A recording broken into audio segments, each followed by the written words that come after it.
Hello, everyone. I'm Anna Hall Stroud with Paul Hall and Associates Insurance, and Justin Holbrook with the agency is also with us today. And we have the honor of sitting down with Matt Ludwig from Nationwide Agribusiness. Matt, do you want to introduce yourself and tell us a little bit about what you do? Sure. Matt Ludwig. I work in the risk management department for Nationwide Agribusiness. I've been doing this. It'll be 10 years this summer. I'm not an ag kid. I didn't grow up on a farm. I'm learning kind of the ag world as I go, and I've learned a lot of stuff through Farm Bureau associations, agency associations, going out talking to farmers. So I'm looking forward to seeing what I can contribute to the program. Good deal. Well, thanks for joining us. Today, the hot topic is going to be a little bit about ATV and UTV safety, and how that kind of is incorporated into the farm. So let's just kind of start with the basics. What's an ATV and a UTV? Yeah, they're two very different pieces of equipment. So ATV stands for all-terrain vehicle. Typically, they're used for more recreational purposes than functional purposes. They're sporty, they're lighter, they're more maneuverable. They have handlebars as opposed to a steering wheel. The rider typically will straddle a seat as opposed to sitting on a seat. So they're mostly designed for single riders. Some do have passenger availability. Where that differs with a UTV stands for utility task vehicle, and they're really built to carry multiple passengers, usually by side seating, and sometimes up to four and sometimes more actually seating. They're designed for work and recreation, so they have things like a little truck bed on the back or something to carry, or you can add add-ons to it and accessories to it, such as spray tanks. I've seen them used to do spraying. So they do also come with more safety features, though. A UTV typically will have rollover protection, seat belts, and some more safety equipment than a typical ATV. Good deal. Thank you. So talk to us a little bit about why ATV and UTV safety is important for specifically our farm operators. Well, what we've seen is most farms have them. Most farms have some sort of ATV or UTV that they're using on the farm, if not 100% for work purposes, but also recreationally as well. So whether it's an ATV or a UTV, they're functional, they're efficient, and they are good for many on-farm jobs and tasks. Plus, they're fun, right? We love to tool around in these things, but that's sometimes where we get into some trouble is with that recreational use, especially around kids and teens.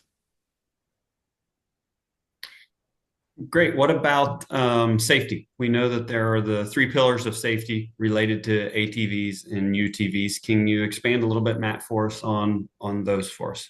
Absolutely. So what the three pillars basically are is do what's legal, do what's smart, and do what's right. So the legal piece of that, each state has their own statutes on recreational vehicles allowed to ride on roadways, public roadways. Each state kind of monitors that and writes the laws accordingly. So just because it's legal though doesn't mean it's safe. So start with the legal piece. Don't operate it in an illegal fashion, and then ride it what's smart. The second pillar, smart operation is a combination of the safety equipment and safe operation. So wear your helmets, get the training, operate it safely. Those are keys to riding smart.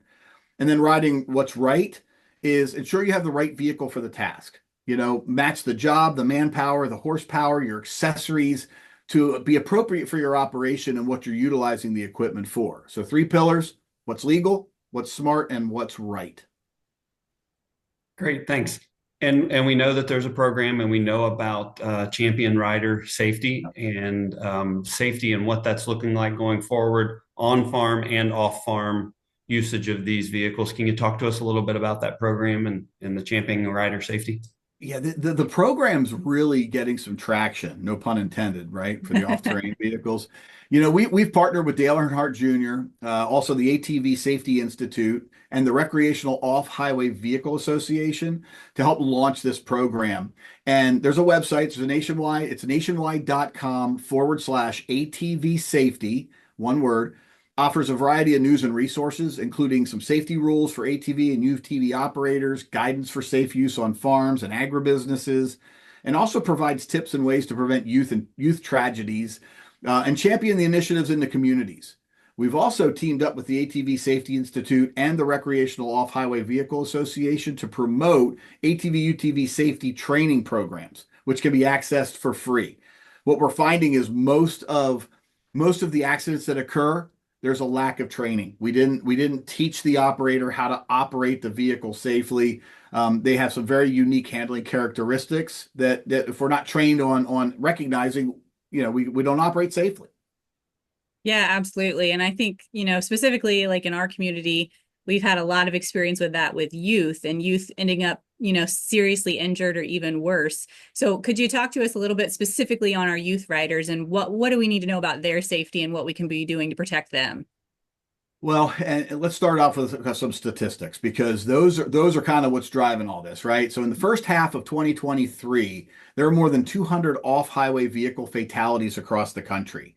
In almost a quarter of them, so we're talking about 50, those deaths were operators under the age of 16. And in those fatalities, only 3 were wearing their helmets. That's telling right off the bat. Yeah. So there were also over 11,000 children and teen injured every year in ATV, UTV accidents.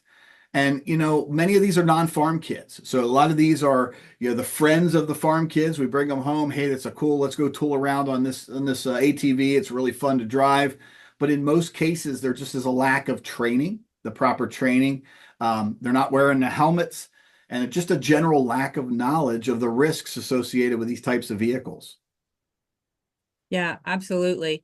I think just in general, we can all be a bit more cautious when we're on either ATVs or UTVs. We kind of get comfortable and then we just assume everybody else is at the same comfort level. So thank you so much, Matt. We really appreciate you spending some time with us talking about this today. And I'm Absolutely. hopeful that we can touch some people and maybe create some additional safety points for others as they go out to get on that ATV or UTV the next time. For sure.